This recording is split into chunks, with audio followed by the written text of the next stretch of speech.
sinzi uko ubigenza, sinzi no kubikora, icyo nzi ni uko iyo utegetse biratungana. Haleluya, haleluya. Twongeye gushima Imana kubw'umugambi wayo ifite kuri twe. Muri kumwe na Pastor Dr. Gakwaya Emmanuel. Tugiye kuganira ku ijambo dusanga mu Baheburayo igice cya 4 umurongo wa 12.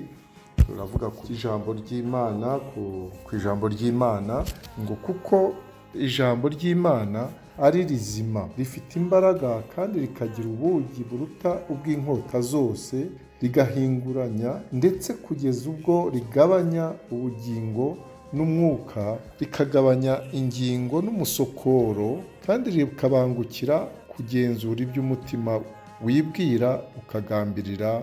Amen.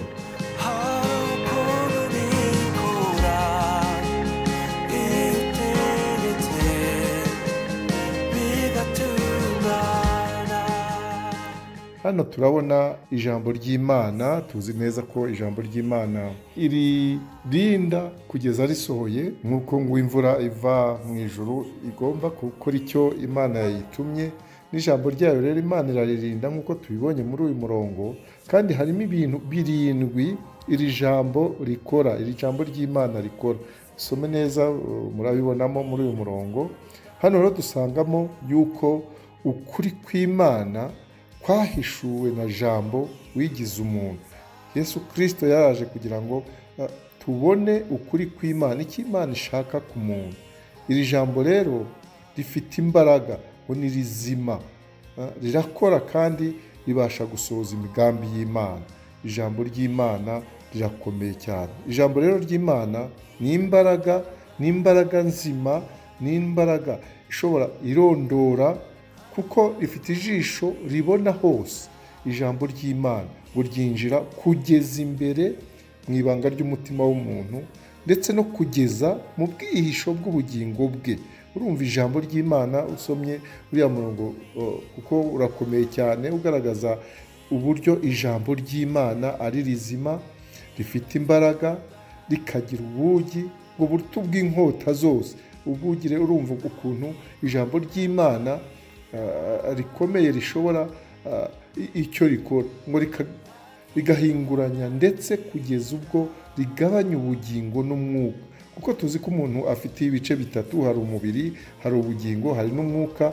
Ibyo bice hose rero urumva aho ijambo rijya kugabanya ubugingo n'umwuka. Umwuka twahawe n'Imana, burya nicyo gitandukanya abantu n'ibindi biremwa byose, nicyo gitandukanya umuntu n'inka, ni uko umuntu afite umwuka w'Imana. Nuko rero ngo rikagabanya ingingo n'umusokoro, kandi rikabangukira kugenzura iby'umutima wibwira ukagambirira. Ijambo ry'Imana rero rirakomeye, rikora ibiri mu mugambi w'Imana. Imana ikiritumye riragenda rikamena, ijambo ryo rimenagura. Hari n'ahandi rigenda ritubwira, rigenda rikatwigisha, mbese rikatuvana mu myitwarire mibi, rikatugeza mu myitwarire Imana ishaka, kugeza ubwo tugira imyitwarire, tuzagera ku myitwarire nk'iya Kristo, kuko niwe cyitegererezo cyacu.